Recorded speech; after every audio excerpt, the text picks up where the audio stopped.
Good morning, everybody. We are going to get our speaker series started here for this morning.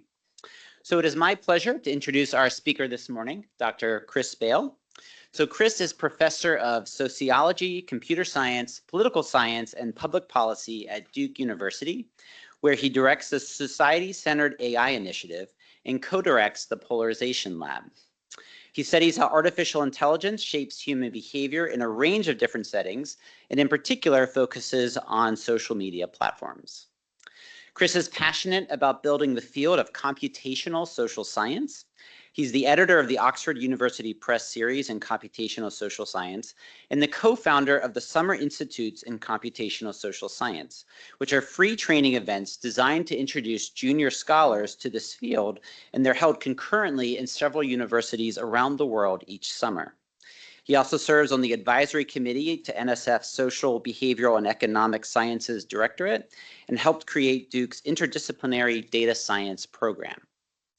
He's also passionate about translating his research for the broader public. So in 2021, he published his book, Breaking the Social Media Prism, which was featured in the New York Times and the New Yorker, and was described as masterful by Science magazine. The book inspired Twitter to implement a major change to its policies designed to counter misinformation and polarization. And additionally, his co-authored research on using generative AI for conflict mediation also inspired a new product on the social media platform Nextdoor.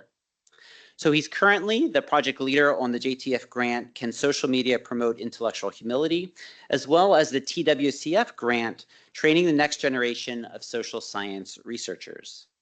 And a fun fact I learned about Chris this morning is that his perspectives have been shaped in part by his upbringing in the Republic of Congo. So join me in welcoming Chris as our speaker this morning.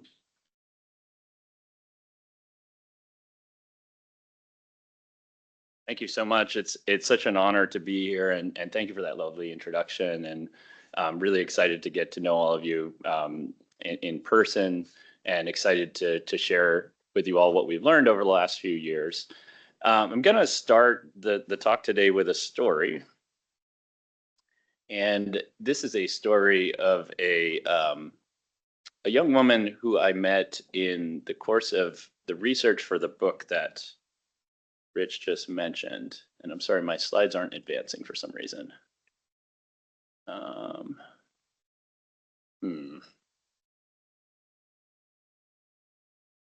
see here. Sorry, everybody. How long did we spend setting these up? Here.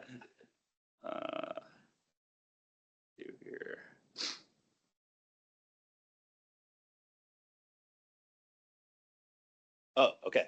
Oh, interesting. I don't even need this. Who knew? Computational social science. Great. So as I mentioned, I want to start with a story of a young woman who I'll call Sarah Rendon. That's to protect her identity, because she was one of several hundred people that I met in the course of doing the research for a book about how social media polarizes us.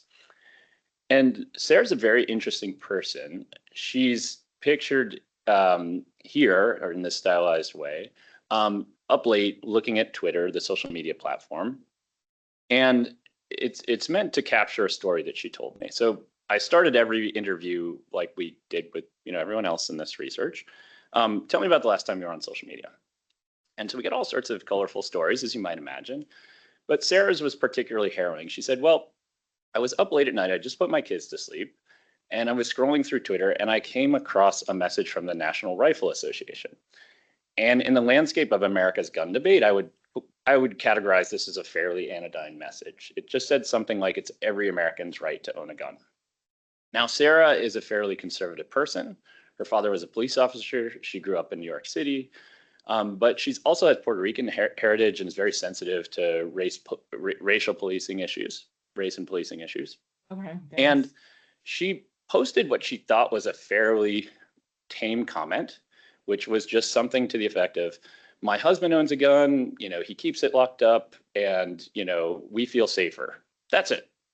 And she says within minutes, people had doxed her, meaning gone to her social media account, figured out who she was, and posted the following: we hope your children find your guns and shoot you. Now, unfortunately, I'd like to say that this was an unusual story and that Sarah is an outlier in the landscape of social media research. But unfortunately, people get harassed for expressing political views more than any other type of view on social media, according to this nationally representative survey from the Pew Research Center. And in 2018, I co-founded the Polarization Lab, which is an interdisciplinary team of scholars at Duke University. We combine computer science, statistical science, sociology, political science, and social psychology to try to both identify the key drivers of polarization on social media, but also, as Rich mentioned, to develop practical solutions that businesses and real people can use. And one of the things we're most passionate about, as I show you some of my many collaborators here over the years, is prototyping ideas in research that can then become middleware. These are sort of apps or other plugins that people can use in tandem with social media to provide a proof of concept for how things could be different. One of the big problems we face in research, and I'm sure you hear this from grantees of many different types, is sort of the gap between the academy and real life. And especially for social media companies, we've learned it's very difficult for them to take on a risky idea without some evidence of how it might work. So Rich mentioned in his kind introduction, this work we did with Twitter to use a consensus-based newsfeed algorithm that decreased the sharing of misinformation by 25 to 35%. The idea being that too often social media companies optimize for engagement instead of more pro-social outcomes like consensus. So we discovered through our research that you could reorder the order of messages within a social media newsfeed such that messages that, say, both Republicans and Democrats agree about or have a positive reaction to appear earlier than those that divide us. And these are the type of interventions we've done in the past.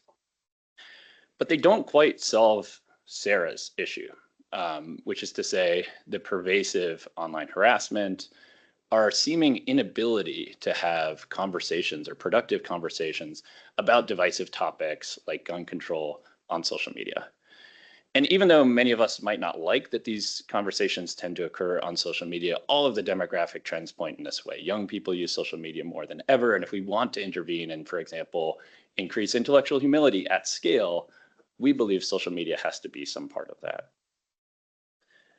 So shifting to the topic area a little more deeply, this is a debate many of us have experienced in the media. Some of you have probably experienced personally if national statistics are my guide, and that is the link between guns and violence in America. I don't need to give too many examples, I think, to capture the many different perspectives represented in this piece of art by the artist JT, who went through decades of Time magazine and pulled out every image of America's gun debate and pictured them here. But of course, we have so many different issues ranging from background checks to assault weapon bans to mental health and the possible connection between mental health and school shootings. And yet we have been largely unable to make progress in gun legislation, safe gun legislation. And both sides, people who are sort of are in favor of more gun control and those who are against it, I think feel like the debate has reached an impasse and we're just not really going to get to a point that many people would like. Now, earlier I mentioned I'm showing you scenes of Thanksgiving dinner here because hopefully many of you have fond memories of your Thanksgiving dinner. But again, if national statistics are my guide, many of you did not have a good Thanksgiving dinner because of Uncle Bob or Uncle Jesse. It's usually a guy, so let's say Uncle Jesse. Who volunteered a bunch of political opinions, right? And even though Thanksgiving and dinners like this are meant to have a sort of mediating role in conflict, and groups like Braver Angels, Beyond Conflict, Ridgeline, some of these I believe are Templeton grantees, in fact, do very fine work across the country, bringing people together at dinner tables to have structured conversations about difficult conversations like gun control. Now, these conversations work when a group of a large group of prominent social scientists step back to survey the literature on what is working and what is not working in polarization in general. Here I'm talking about polarization in general, not just social media. We found that these type of in-person convenings are extremely productive, even just a 10 or 15-minute conversation between a Republican and a Democrat in a library can decrease outgroup sentiment on the order of 15 to 20%. And we all know why this happens, right? You meet someone in person, you're sort of, and stereotypes you may have had about them in the absence of interaction with people like them tend to grow and fester. And so when we have these in-person experiences, we get challenged and good things can happen. It doesn't always happen. Often these things are difficult. I think most people would agree. But there's a scholarly consensus emerging that we would love to do more of these, if only we could. But as you can imagine, there's a lot of roadblocks. Number one, how many people want to go to a dinner like this? I would ask for a show of hands, but my guess is very few of you have been to a dinner like this. And indeed, most people don't want to go to dinners with someone with whom they disagree. It seems like a challenging, painful thing to do, right? Number two, we have a limited number of skilled conflict mediators who are willing to go all over the country and mediate these dinners, right? And so even if we could get more people to do it, we would need 10x the number of conflict mediators to pull this off. So at the beginning of our grant period, we began to start asking questions about whether and how artificial intelligence could potentially play a role in delivering some of the insights that people experience at these types of in-person gatherings at the scale of social media. Now, ChatGPT has a very mixed record. As college professors, we worry that students are no longer writing papers. Many people are worried about the potential for ChatGPT or large language models like it to spread misinformation, to create, say, synthetic images of politicians. I think many of you have heard these kinds of narratives out there. And certainly many of us are very worried and doing research on diagnosing, detecting, and mitigating the effects of these nefarious or malicious uses of AI. But there's also enormous new opportunity. So as we all know, these things are very capable of simulating humans and condensing vast amounts of knowledge in productive ways. And so one thing I worry about, and a kind of key theme of our lab, is that we're sort of hyper-focused on the small group of people who tend to ruin the internet for the rest of us, rather than thinking of ways of nudging the much greater group of people who may be persuaded to act slightly kinder or slightly more nice through some subtle interventions. At the same time, AI opens a can of ethical worms that the Templeton Foundation is no doubt already thinking about and working on. For example, human autonomy. We would not want to replace humans talking to other humans with AI if we had concerns like we do about their potential to hallucinate, to deliver sort of misinformation, and so on and so forth. And so we began at a very small scale, developing an intervention that we hoped would both be safe and productive, but also preserve human autonomy. And the thought experiment is basically this. Could we think of social media as a giant dinner table conversation? And could we think of GPT-3, one of the early large language models, the most successful one, perhaps? Could we think of GPT-3 as acting in a manner similar to the skilled conflict mediator that's at the dinner table? And so the way that this worked is we recruited a very large sample of 1,800 people, and about half of these people had pro-gun control positions, about the other half had negative views on gun control. And these roughly line up with political parties, but not exactly, because of course there's Democrats who are pro-gun and Republicans who are anti-gun. But the left side of this diagram stylizes what we see when we typically look at the social media conversation around guns. In fact, it's much kinder than the anecdote that I began with Sarah Rendon. Here we have someone who supports gun control saying guns are a stain on democracy. And then someone who's perhaps anti-gun control says guns help us protect democracy. And then it begins to devolve. And so what we decided is, could we potentially take this conversation and ask a large language model like GPT-3 to read it, look at the message that the person is about to send, here, you are incredibly naive, and offer rephrasings of that message that are consistent with evidence-based research on how to de-escalate conversations. Do things like increase intellectual humility, do things like Active listening, which many of you will know, and Rich, I'm sure you know, given your background, is one of the most tried and true interventions we found, right? The best way that you can convince someone is to show them that you have first understood their interests and arguments through a process of rehearsing their argument back to them. So here you can see some of these interventions. Instead of sending "you are incredibly naive," we gave people the option. We did not force this. We gave them a pop-up that said, you could perhaps send one of these 3 other messages. Could be something like, I understand that you value guns, but I think maybe you haven't considered X, Y, or Z. I appreciate that you want to protect democracy, right? Validating people's views, even if you disagree with them, demonstrating that you've heard with them, delivering them in a more civil term, delivering them with humility. And so when we just started this research, we started with baby steps, because this was early days of large language models. There was much more concern than there is now about them going off the rails. And so we started with small samples of college students at Duke and at BYU, a more conservative campus where we had a collaborator. And things went really well. We were very surprised. And we slowly and gradually began to scale the study until we gained enough confidence that, and I'll show you some evidence in a minute, that GPT-3 was actually really good at this. So when we rolled out this large study with 1,800 people, we were nevertheless surprised that about 70% of people chose to send one of the rephrased message instead of the original message. By the way, in addition to allowing them to completely ignore the messages, we also invited them to rewrite the message.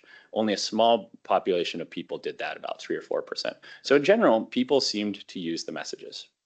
But what we really wanted to know was, what effect would that have on their discussion partner? Might they be more happy with the conversation? Might they find the conversation less stressful?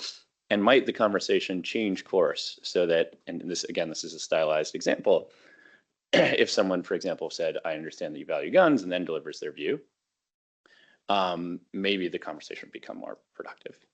Now, a very key element of this research is when we prompted GPT-3 to do this, we were very, very careful to say, do not change the meaning of the person's opinion. Again, we wanted to preserve human autonomy.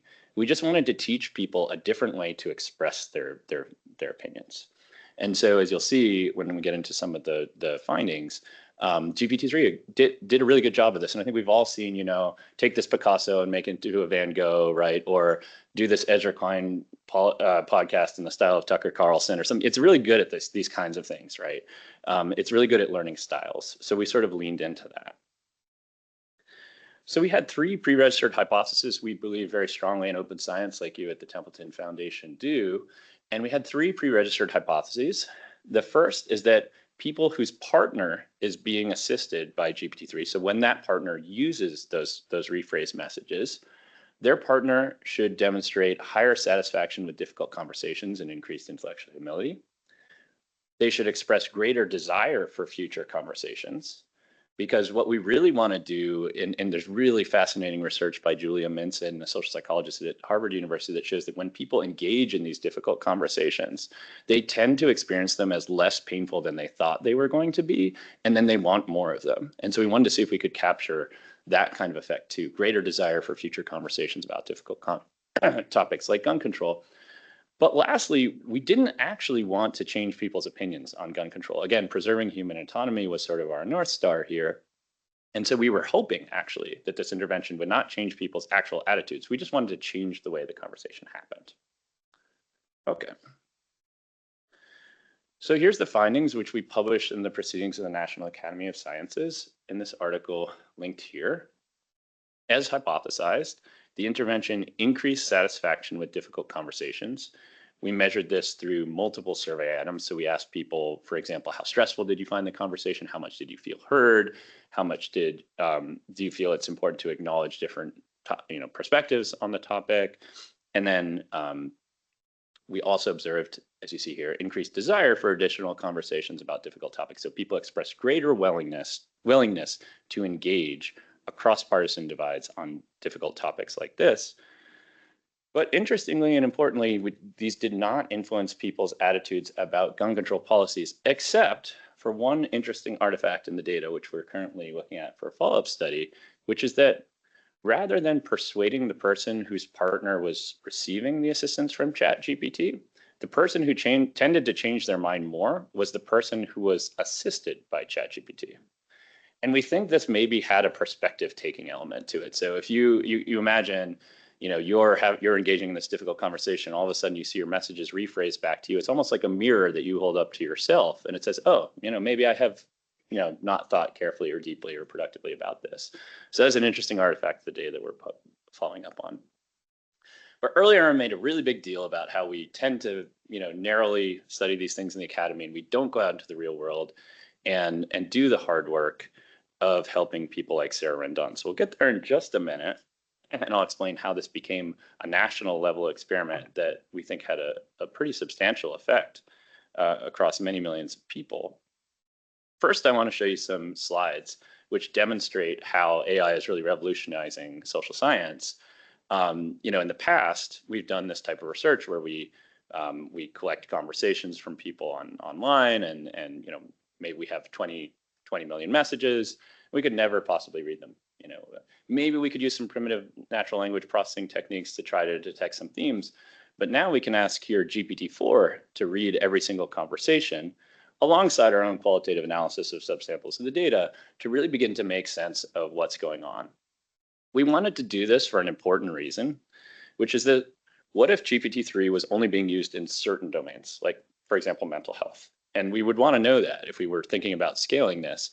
And what this image here shows is that it was used across many, many different topics, and people didn't seem to use it more often for one topic than another, which was reassuring if you think about scaling this beyond gun control and maybe even outside the United States, as we're now thinking about doing.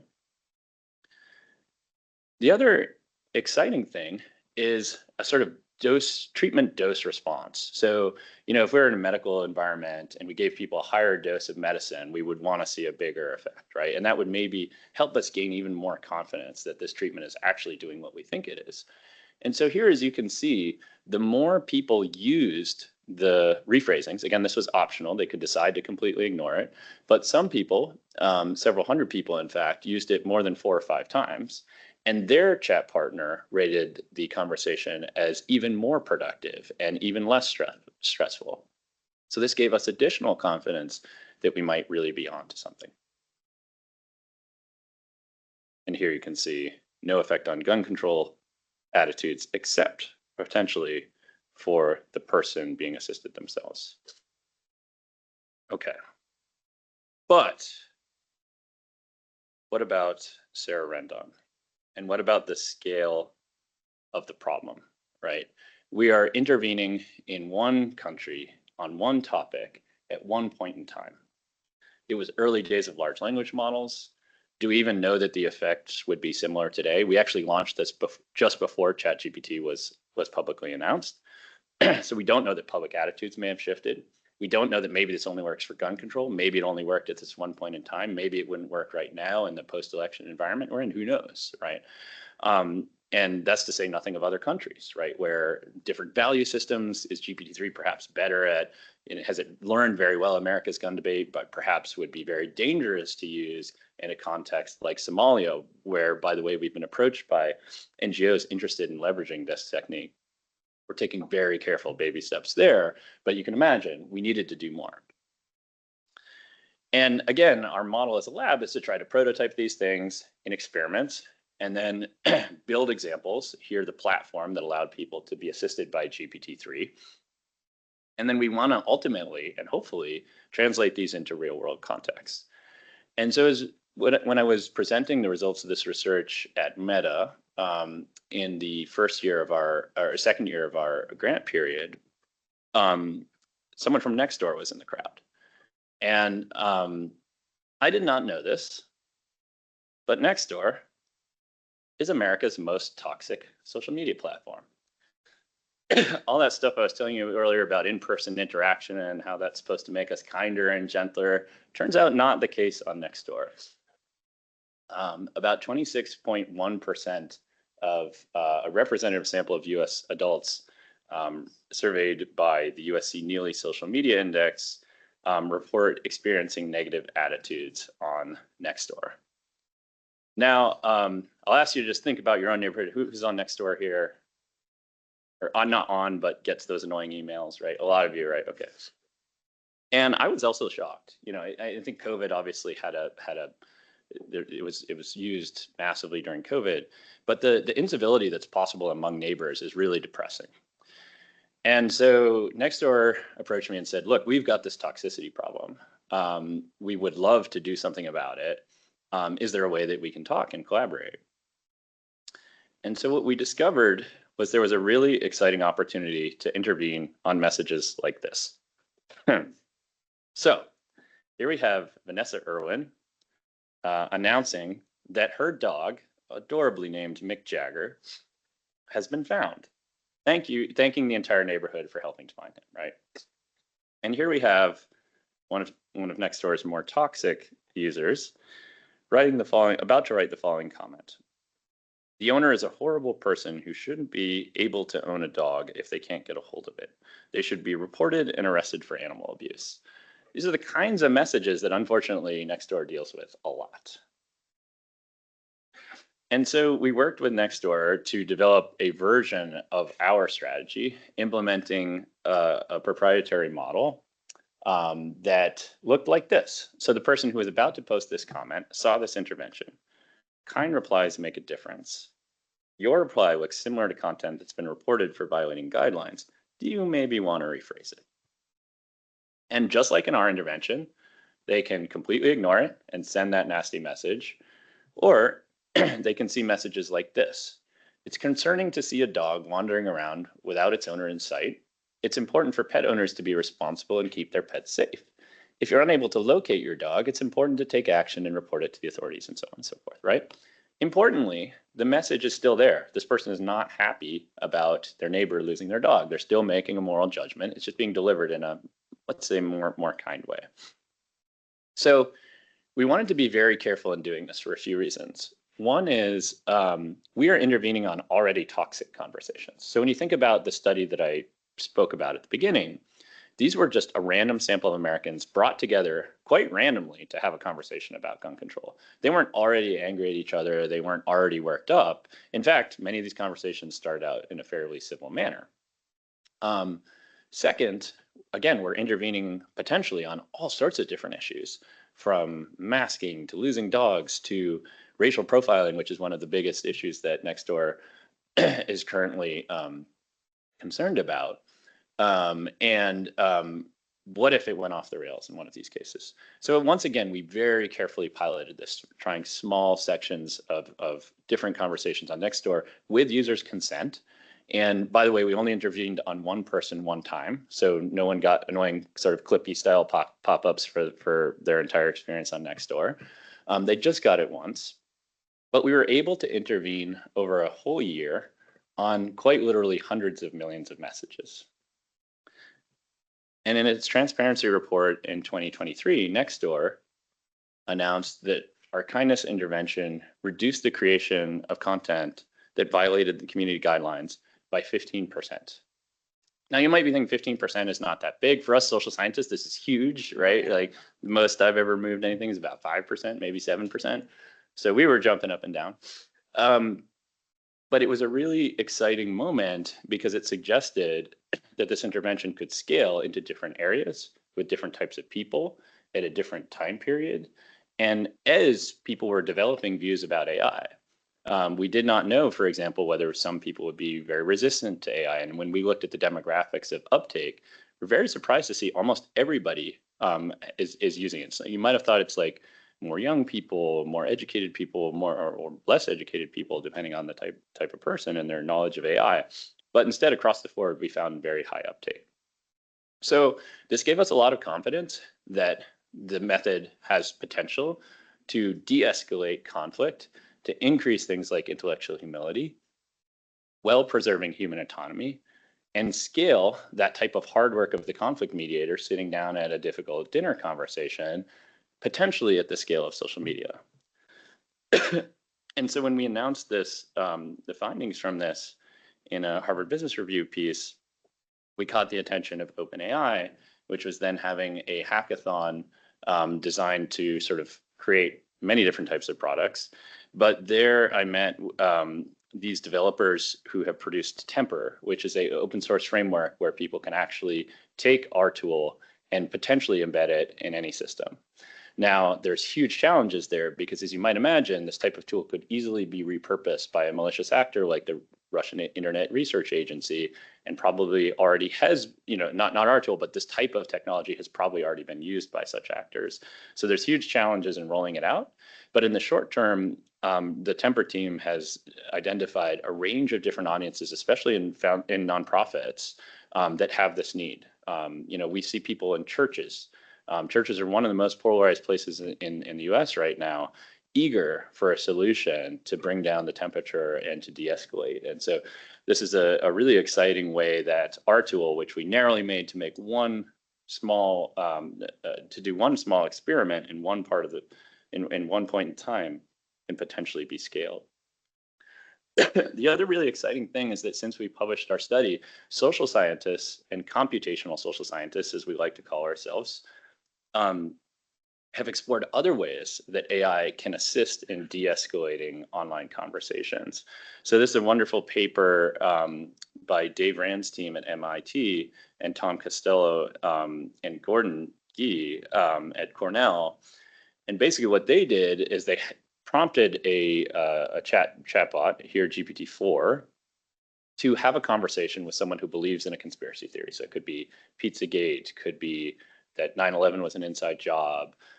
Pick your conspiracy theory. They several dozen of them, and they prompted the chatbot to learn some of the similar principles that I talked about today in conflict de-escalation and mediation. And people in the study's treatment condition had about a 20-minute conversation with a chatbot about the conspiracy theory that they believed in. After this treatment, support for the sorry, my mouse is a little slow here. Support for the conspiratorial belief dropped by 25%, and it persisted 2 months later. Even more remarkably, the belief in conspiracy theories spilled over across different conspiracy beliefs. So people who, for example, believed 9/11 was an inside job are also, after this intervention, slightly less likely to believe in Pizzagate.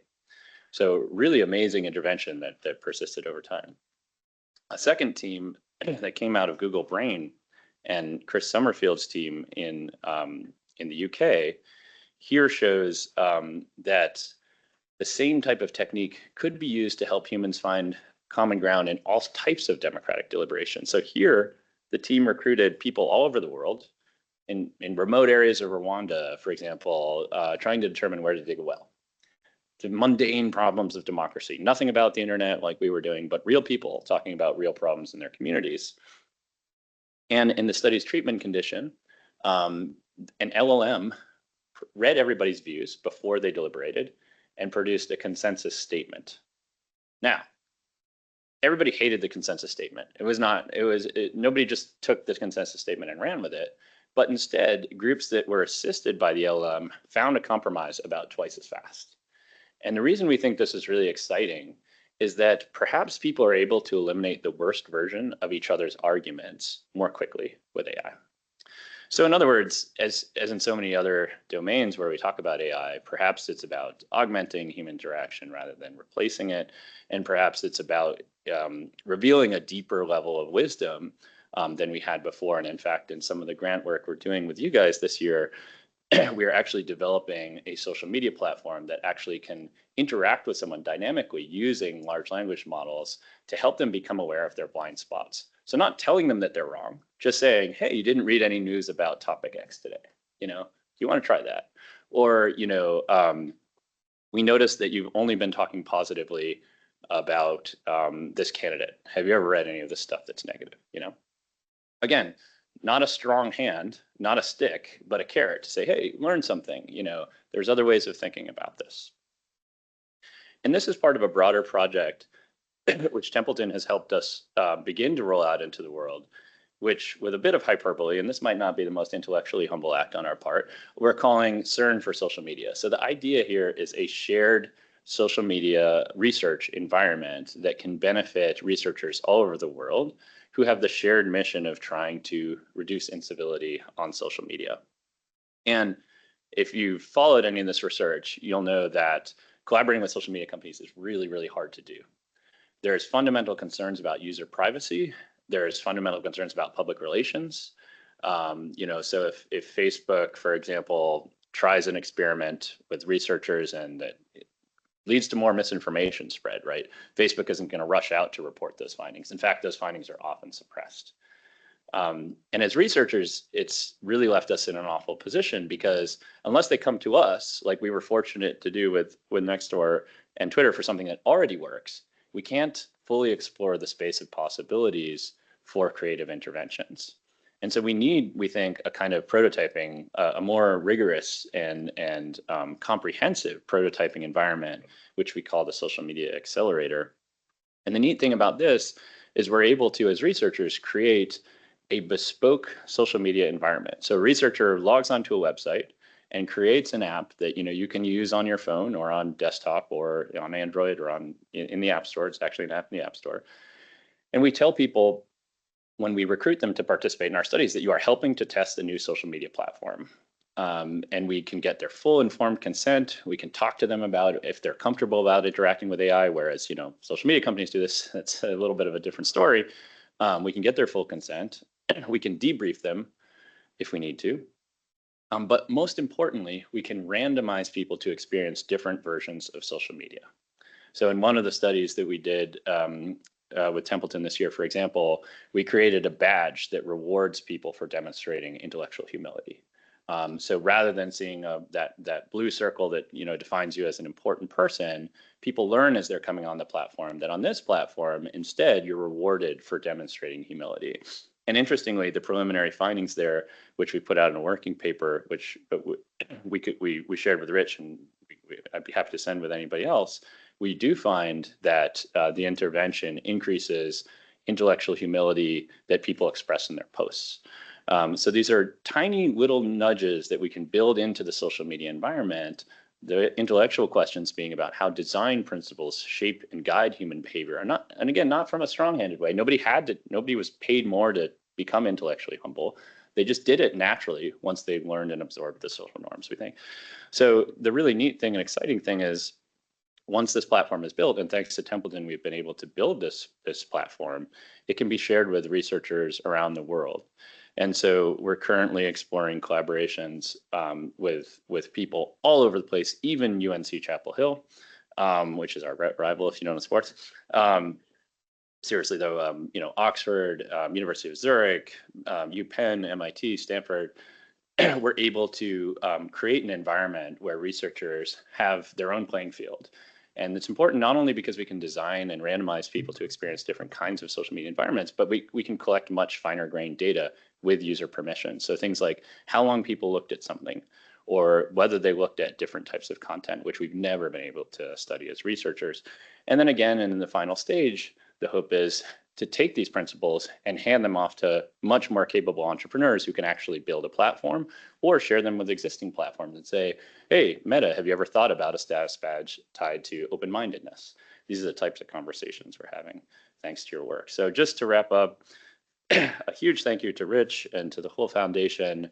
We simply wouldn't have been able to do this work without you all taking frankly, a pretty big risk on us. I think, the idea that, and I remember memorably in our proposal, Rich, I don't know if you remember this slide, and it was like something to the effect of, increasing intellectual humility on social media may seem like a fool's endeavor given where we're at, right?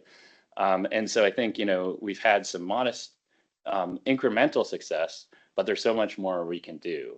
We can explore all sorts of other interventions. We can explore what are the limits of the interventions, and that's very much where we are now. When do they not work, and when do they fail?